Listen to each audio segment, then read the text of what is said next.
Now to our top story today, 9/11/2001. That day of days is growing more distant in time, but many of us still remember every moment of it. But as Scott Logan explains, for many others who were very young then, or perhaps not even born, it's a lesson to be learned. The seniors in Corinne Rue's American government class at Bora High School were just 3 or 4 when America was attacked on 9/11/2001.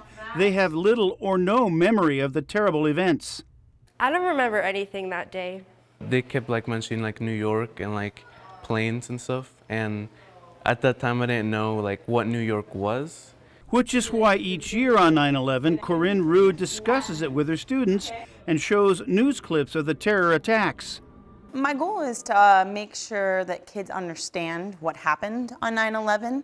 I like to try to dispel maybe any myths, so today we'll talk a little bit about what you know, what you remember. As they've grown, of course, the students have learned about the depth of America's loss. And knowing how many people died, more than 2,000. And they've learned about the courage of a nation. Especially all the firefighters that risked their lives to go in and save those people. This American government class will return to the topic of 9/11 throughout the course of this school year as they study the presidency and Congress and how those two branches of government work together or don't work together. Meantime, with each passing year, Corinne Rue braces for the day when none of her students will even have been born when 9/11 happened. Scott Logan, KBOI2 News, Boise. There are tributes all over the Treasure Valley to remember 9/11.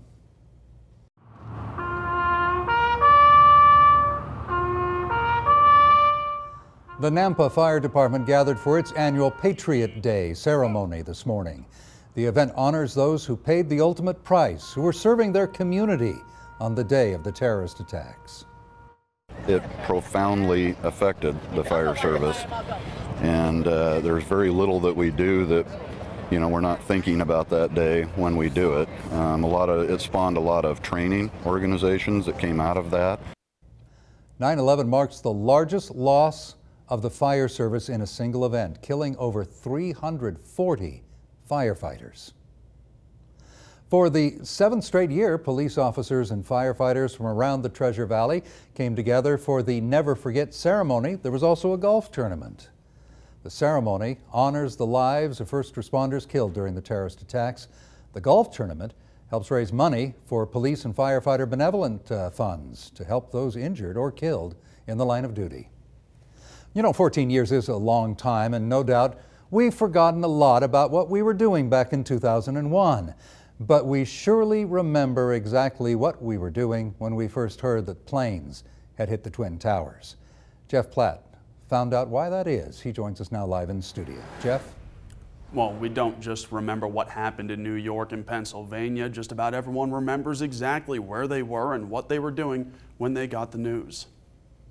It's almost as though the brain acts as a time machine and in an instant can take us back to September 11th, 2001. For many of us, this phenomenon seems amazing considering we can't remember whether we locked the door before we left the house or even what we had for breakfast earlier this week. So how does our brain know when something is worth storing in our memory?